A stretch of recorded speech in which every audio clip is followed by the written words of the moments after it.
Depuis la création de l'univers jusqu'à aujourd'hui, d'innombrables nuits se sont levées et couchées dans l'immense et agité océan du temps. Les étendues célestes ont contemplé sur Terre une danse infinie de ténèbres et de lumière. Mais dans l'histoire de l'humanité et dans celle de l'univers, une nuit particulière allait venir. Une nuit que les nobles anges eux-mêmes, habitants des cieux, attendaient avec impatience. C'était cette nuit qui devait offrir à une humanité noyée dans les ténèbres une source éternelle de lumière dont l'éclat ne devait jamais s'éteindre, même au jour du jugement. La grandeur et la majesté de cette nuit peuvent se mesurer à ce seul fait. Le Créateur de l'univers l'a lui-même déclaré dans le Coran, meilleur que 1000 mois, soit environ 83 années d'adoration. C'était Layla al-Qadr, une nuit durant laquelle toutes les distances entre la terre et le ciel s'effacèrent, et où les portes de la miséricorde du Seigneur très haut s'ouvrirent si largement que chaque particule de l'univers témoigna de cette lumière divine. Au moment de la descente de cette nuit bénie, le tableau du monde était sombre et profondément douloureux. La péninsule arabique, qui fut jadis la terre des prophètes, était devenue un bastion de l'ignorance, de l'injustice et de la dégradation morale. L'humanité était tombée de ses plus hauts sommets jusqu'aux abysses de la barbarie.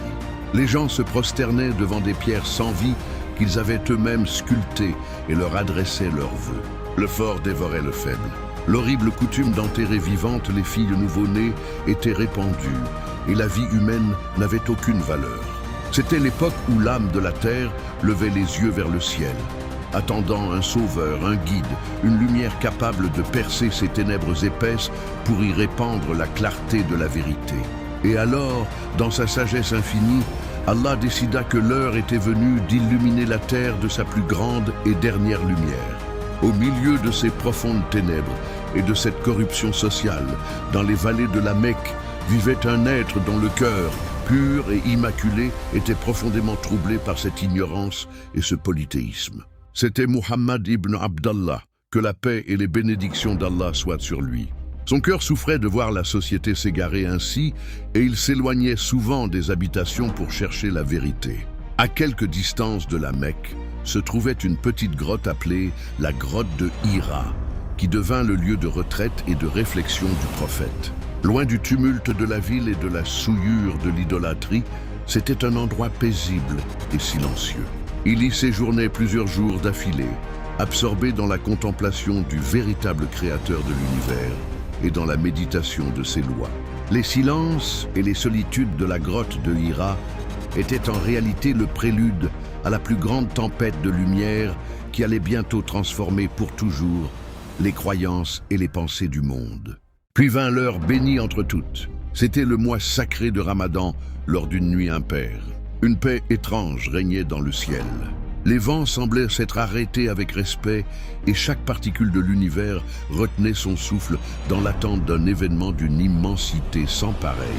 C'était la nuit de Laylat al-Qadr. Cette nuit-là, les portes du ciel s'ouvrirent et le plus proche ange d'Allah, Jibril al-Amin, que la paix soit sur lui, descendit vers la terre, portant le dernier et le plus sublime message du Seigneur de l'univers. La lumière de cette nuit était si intense, et sa splendeur si incommensurable que l'œil ordinaire en aurait été aveuglé. Ce n'était pas simplement la descente d'un ange, c'était le moment où le Coran, la parole divine, fut révélé en entier sur le ciel le plus bas, afin d'être ensuite transmis graduellement au dernier des prophètes. Dans l'atmosphère sereine et obscure de la grotte de Hira, surgit soudain un flot de lumière qui effaça toute trace de ténèbres. Jibril al-Amin apparut devant le prophète dans toute sa splendeur et sa majesté. C'était le moment le plus décisif de toute l'histoire de l'univers. Jibril s'approcha et dit d'une voix puissante et majestueuse « Iqra, lis !» Le prophète, qui ne savait pas lire, répondit « Je ne sais pas lire ». Alors Jibril le serra si fort contre sa poitrine que le prophète en ressentit toute l'intensité.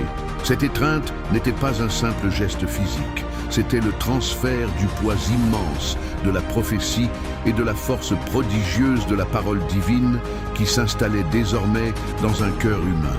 Cela se répéta 3 fois et à chaque fois la pression et l'attraction spirituelle s'intensifiaient. Après la troisième étreinte, Jibril récita les premiers et sublimes versets de la sourate Al-Alaq, qui allait changer le cours de l'univers. Lis au nom de ton Seigneur qui a créé l'homme d'un caillot de sang. Lis, et ton Seigneur est le plus généreux, celui qui a enseigné par le calame, qui a enseigné à l'homme ce qu'il ne savait pas. La révélation de ces versets fut un événement spirituel retentissant, qui lia dans un lien nouveau et éternel toutes les relations entre la terre et le ciel. Ces mots n'étaient pas seulement pour un seul homme, ils étaient, jusqu'au jour du jugement, la source de guidance, de lumière et de savoir pour tout être humain. Et c'est dans cette unique nuit, Laylat al-Qadr, que tout commença. Un autre aspect lumineux de cette nuit est que lorsque la révélation du Coran débuta, les anges descendirent sur terre en si grand nombre que la terre en fut comblée par leur présence lumineuse. Allah dit: en cette nuit descendent les anges et l'esprit avec la permission de leur Seigneur pour tout décret. Elle est paix jusqu'à l'apparition de l'aurore. Cette nuit, Laylat al-Qadr, ne fut pas seulement la nuit de la révélation du Coran.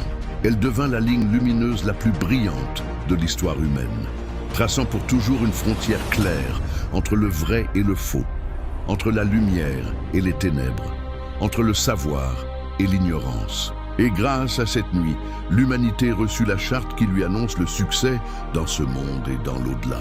Laylat al-Qadr n'est pas un simple événement historique, c'est un miracle éternel et vivant qui étend chaque année son ombre sur la communauté musulmane. Allah n'a pas limité la valeur de cette nuit à une époque précise, mais en a fait un trésor spirituel jusqu'au jour du jugement. C'est une nuit où tous les péchés, toutes les erreurs et toutes les négligences d'un croyant sincère peuvent être pardonnés en échange d'une seule larme versée avec humilité. La parole d'Allah dans la sourate Al-Qadr est là pour stupéfier l'intelligence humaine. Laylat al-Qadr est meilleur que 1000 mois. Et 1000 mois, soit environ 83 ans et 4 mois, soit plus que la durée de vie moyenne d'un être humain. Une seule nuit d'adoration déclarée supérieure à toute une vie de dévotion continue. Quel commerce extraordinaire et sublime que le Créateur de l'univers propose à ses serviteurs. Cette nuit est le dernier rayon d'espoir pour les pécheurs et les coupables, qui ont passé la majeure partie de leur vie dans la négligence. Lorsque le dernier tiers du Ramadan commence, l'atmosphère de la terre se transforme instantanément. Les mosquées s'emplissent. Dans les ténèbres de la nuit, la douce mélodie de la récitation du Coran résonne, et les serviteurs d'Allah, se coupant des préoccupations mondaines, dressent leur campement devant leur Seigneur en pratiquant l'itikaf. Tout cela n'est que la quête et la recherche de cette unique nuit grandiose. Dans la sagesse d'Allah, cette nuit a été tenue secrète, cachée parmi les 5 nuits impaires du dernier tiers du Ramadan. La 21e, la 23e, la 25e, la 27e ou la 29e. Il y a un grand secret dans ce voile. Si cette nuit était révélée avec précision, les gens resteraient peut-être dans la négligence toute l'année et se contenteraient d'adorer lors de cette seule nuit. En la cachant, Allah a mis à l'épreuve l'ardeur, le désir et l'amour de ses serviteurs pour voir qui est prêt à sacrifier plusieurs nuits de sommeil afin de le trouver. Imaginez cette scène par les yeux de l'âme. Lorsque l'obscurité de Laylat al-Qadr descend sur le monde, ce n'est pas une obscurité ordinaire.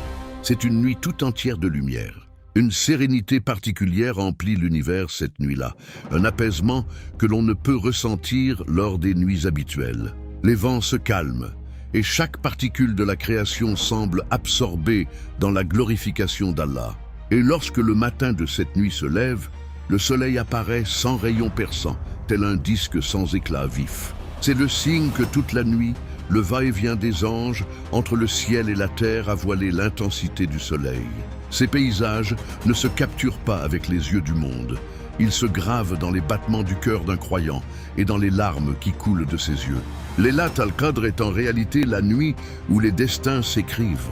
Pour toute l'année à venir, les décisions concernant la vie, la mort, la subsistance, le bonheur et les épreuves sont transmises aux anges depuis la table gardée lors de cette nuit.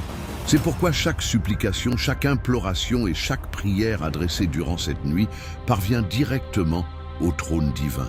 La mère des croyants, Aïcha, qu'Allah soit satisfait d'elle, demanda un jour au prophète « Si je savais quelle nuit est Laylat al-Qadr, quelle invocation devrais-je faire ?» Il lui enseigna alors une supplication d'une beauté et d'une profondeur incomparables. « Allahumma innaka afuwun tuhibbul afwa fa'fu anni » Ô Allah, tu es celui qui pardonne. Et tu aimes le pardon, alors pardonne-moi. Cette prière est l'essence même de la réalité de cette nuit. La plus grande réussite de l'homme est que son Seigneur soit satisfait de lui et que le poids de ses péchés soit ôté de ses épaules.